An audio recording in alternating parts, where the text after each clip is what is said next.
Are you ready to do our Hello. Are you ready to do our review of Andrew Wilson, the video game? Yes, we're ready to do the Terminator.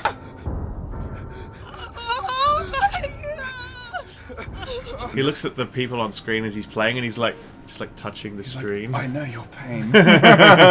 Detroit, the embargo's just lifted, like this very second. In fact, we got sent an early copy of the game from Sony. We got sent this cool little press kit. Where do we have the press kit? Actually, Oh, we don't. I didn't bring it. I swear, no, we do. I have it. Oh, we got it here. I have it. Okay. This actually wasn't staged, by the way. We did not know. I totally forgot that I actually had it here. It's like this weird Cube triangle thing, box thing that opens up and it has books in it and whatever. Anyway, very nice. That's what we got sent from Sony, and we played it all week.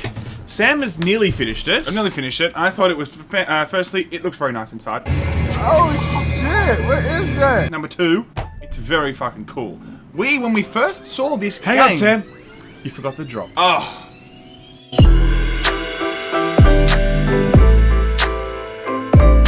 Detroit. Become Humane, right? It's this game from this guy called David Cage. Now, Heavy Rain and Beyond Two Souls, these games were mixed bags, right? And in terms of the reception, they got very mixed as well. They were very uneven experiences. They were very much about like some pretty good writing and then some really bad, cringy writing. You are tearing me apart, Lisa! Lots of quick time events. Some kind of weird stories that sort of work sometimes, not work to others. Some people really love them. Other people, not so much. Did you ever play any other ones? I personally didn't. I know it's shocking, but I did not play those particular games. Oh, come on! You don't know what you're talking about, do you? But I now have played, of course, Detroit. Sam, describe the structure of this game, because a David Cage game is a little bit different from what other people would have played before. What is it like? Explain the David Cage experience. Now, most people, when they walk into a game show, they'll be like, Detroit, okay, I'll play this. You got to know what you're getting into. You got to know what you're buying. So this is a game that's like, it's so narrative driven. You're barely really in the passenger seat of the game. Really, it's a lot of quick time events where you press certain things to feel like you're involved in the cutscene. There's a few times where you are exploring the actual map itself, but ultimately, it's just you watching a movie unfold, and you can decide how that movie unfolds. That's ultimately what this game is. So would you say it's even a video game, Sam? Like, is this a video game really a video game if there's no gameplay? Look, a lot of people, if this was just taken out and put into a movie, like, there wouldn't be a huge transition. Don't you reckon? Not at all. It actually feels like an HBO series. It does. It really does. Like, and it feels as polished as that. Like, I really was thoroughly impressed with this game, because when I first originally saw it, I'm like, what the fuck is this weird looking game, dude? I'm not tuning in for this shit. Then we went and played a bit of it for like 2 hours at like this special event that Sony put on, and I'm like, yeah, this kind of looks pretty cool actually. But it's not until now that I've played about 12 to 13 hours, I'm pretty close to finishing the game, where I'm like, this is a top-notch game. I would play this game through again. There's a lot of replayability there. There's a lot of gravity to your choices. Like, there's some games that give you the illusion of choice, and then you're not really given actual choices. Where with this, you're given choices where you can kill characters off really quickly and really early in the game. You can kill characters off on the peripheral of that main character that changes the story right up to the very end of it. So there's huge changes that you can make by just pressing one decision. So I like that, because you're left with, this sense of, I can go back at the very beginning of this game and play it all the way through again and probably have a very different experience. It centers around 3 people, okay? So there's Kara, who is protecting a child from an abusive father. She's a robot, obviously, Kara. There's Marcus, who is sort of like the resistance leader. And then there's Connor, who is they're all androids, by the way. Connor is an android designed to stop deviant androids. So the premise of all of this is that, we're living in the future. Androids are now a thing, and certain androids have achieved sentience. They're like, hey, I'm a person, I'm alive, give me some rights, yo. Yeah. And so, the stories that unfold around that are, a woman that wants to, an android that wants to protect a child, a guy who wants to lead his people to freedom, people being androids, and another android whose job it is to stop all of that and bring all these deviant androids to justice, right? So you can really choose the degree to which you put these people on a collision course. Because you can really have playthroughs where you choose that they're all sort of like pursuing freedom and they're all good guys and off they go and away we go, right? Alternatively, you could make Connor be like, I'm gonna kill all the androids, and you can make the resistance leader being like, I'm gonna kill all the humans. Yeah. And you know, the mother the mother android that's trying to escape, you know, she has her own choices that she makes about her relationship with her child. Yeah. All of it is under your control. And having finished the game now myself, and I'm halfway through my second playthrough, they're very, very meaningful choices you can make with regards 100%. to how this plays out. There are some things that you know, stay consistent, but overall, those decisions really mean something. Yeah. And that's a big deal with a David Cage game, because a lot of people feel like that the choice is really cheap and not real. It's definitely quite real in this game. And pardon me. One of those thick boy attacks. I'm getting a thick boy attack, sorry.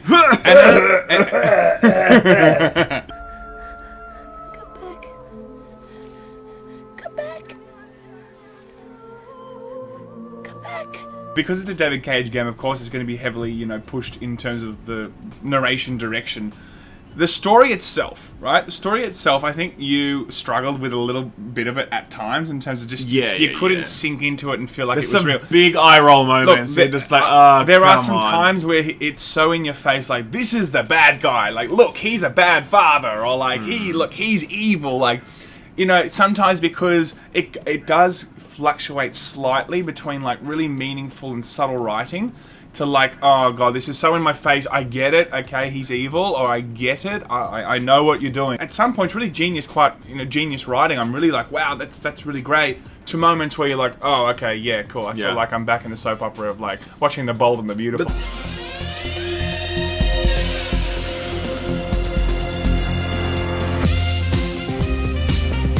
That is par for course with David Cage games, but I will say that of all of his games, this one is the most even, right? His previous entries were very much like, whoa, it's like the cringe roller coaster, you know what I mean? Just watch a skill up video. That's the cringe roller coaster right there, baby. And now with this one though, he's managed to hit a fairly level playing field where he has some minor dips, but like it's overall a very high quality product in terms of its writing.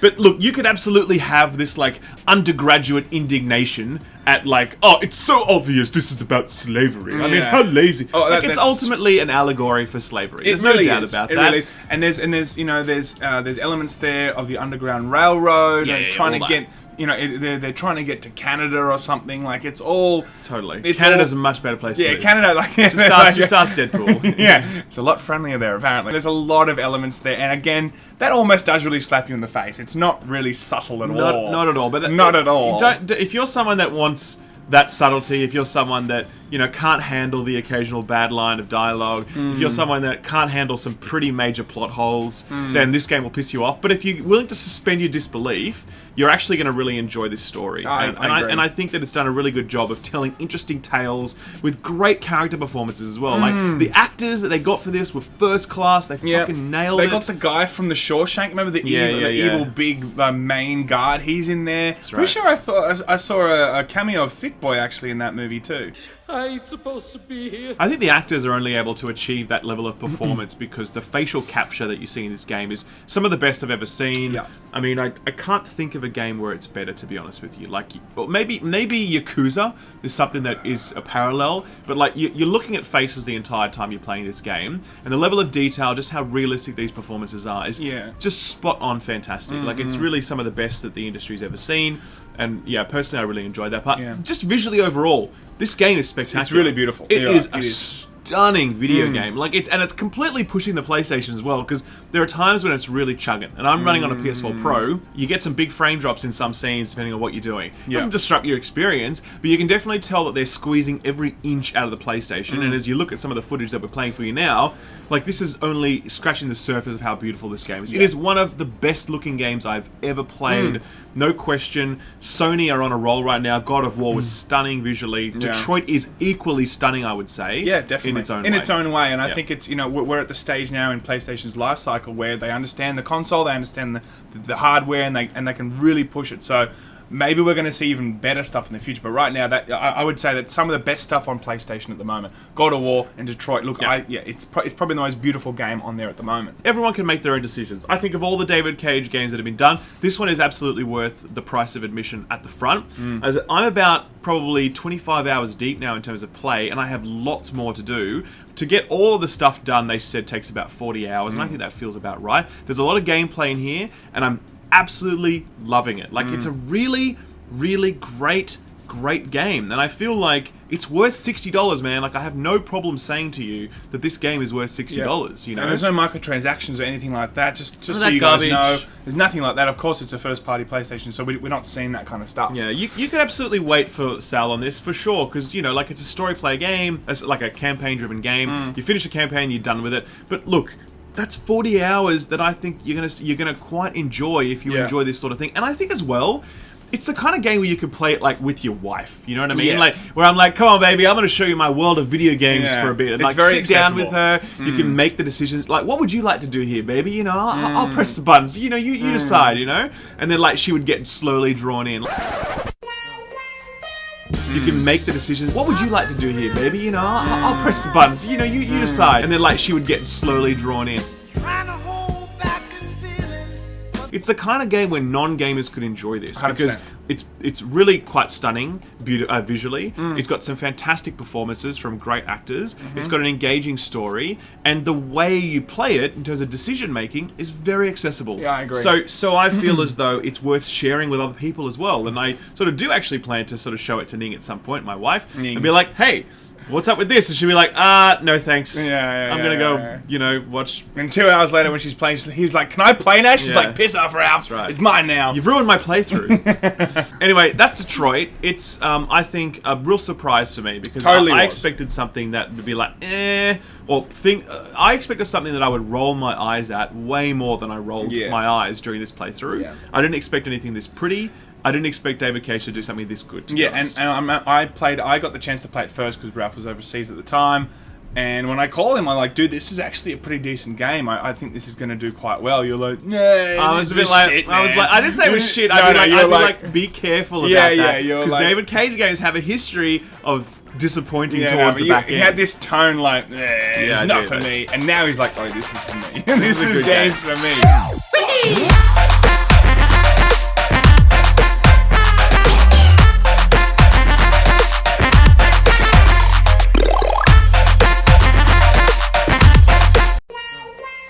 And I sort of do actually plan to sort of show it to Ning at some point, my wife, and be like, hey, what's up with this? And she'll be like, no thanks.